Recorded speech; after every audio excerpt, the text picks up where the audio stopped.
Ma'am நான் முன்னாடியே பேசிட்டு இருந்தோம், சிவனை வழிபடுவதற்கு பல நிலைகள் இருக்கிறது.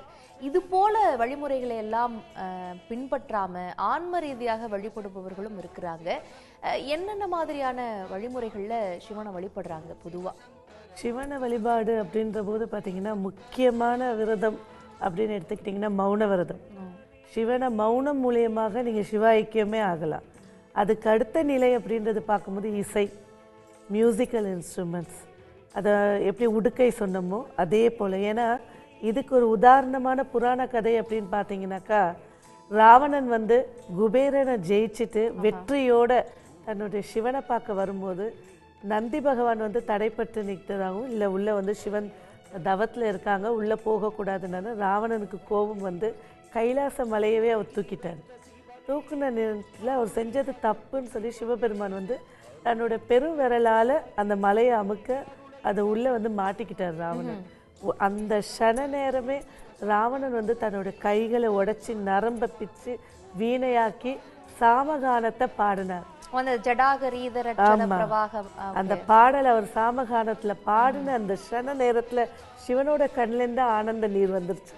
உடனே ராவணனை விடைபெற்று அவனுக்கு வரம் கொடுத்து அவர் கொடுத்த ஒரு வீரவாள் இன்னமும் வந்து பார்த்தீங்கன்னா உத்தரகோச மங்கையிலும் அந்த ஸ்ரீலங்காவில் இருக்கக்கூடிய மிகப்பெரிய சிவ ஆலயத்திலையும் ஒரு இடத்துல புதையலாக இன்னமும் அந்த இடத்துல இந்த உத்தரகோச மங்கை தலத்தை வந்து ராவணனோட நிறைய பொருத்தி புராண கதைகள்லாம் நம்ம கேள்விப்பட்டிருக்கிறோம். இப்போ ராவணன் ஒரு பெரிய அரக்கர்னு ஒரு தரப்பு சொல்லிட்டு இருக்கிறாங்க, ராவணன் ஒரு தெய்வம்னு ஒரு தரப்பு சொல்லிட்டு இருக்கிறாங்க.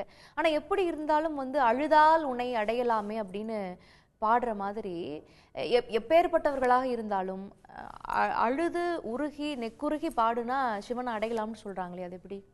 அதாவது ராவணன் நீங்க வந்து பாத்தீங்கன்னாக்கா தேவ குலத்திலயோ அரக்க குலத்திலயோ இணைந்து பிறந்தவர் தான் ராவணன். ராவணருக்கும் உத்தரகோச மங்கைக்கும் வந்து பாத்தீங்கன்னாக்கா ராவணன் வந்து மண்டோதரி, அதாவது மண்டோதரியும் வந்து மிகப்பெரிய சிவபக்தை.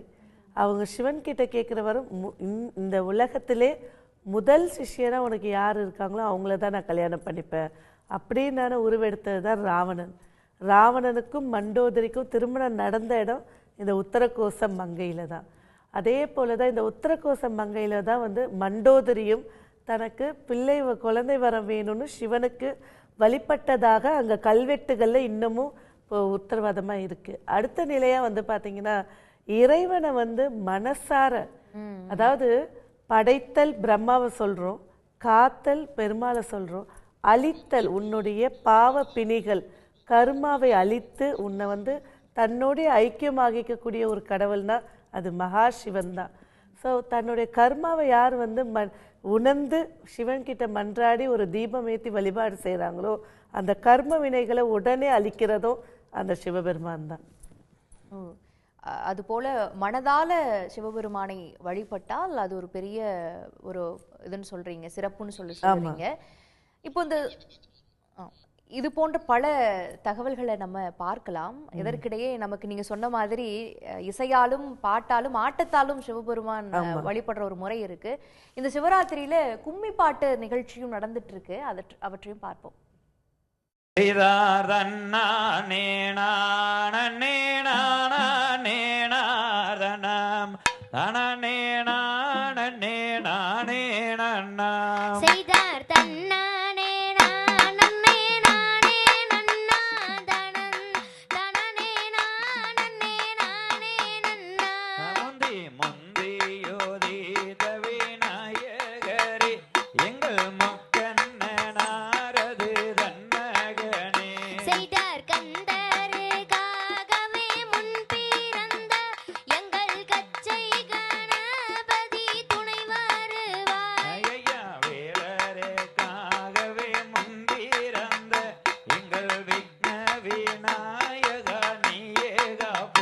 எட அரச மரத்த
உனக்கு இனிக்கத்தானே செய்யும். பரவி ஏன் அம்மா மோகினி, ஏம்மா நீ பிறந்ததுல இருந்து வளர்ந்து வாக்கப்பட்டு இப்ப வந்த வரைக்கும் எல்லாத்தையும் சொல்லி கேப்போம்.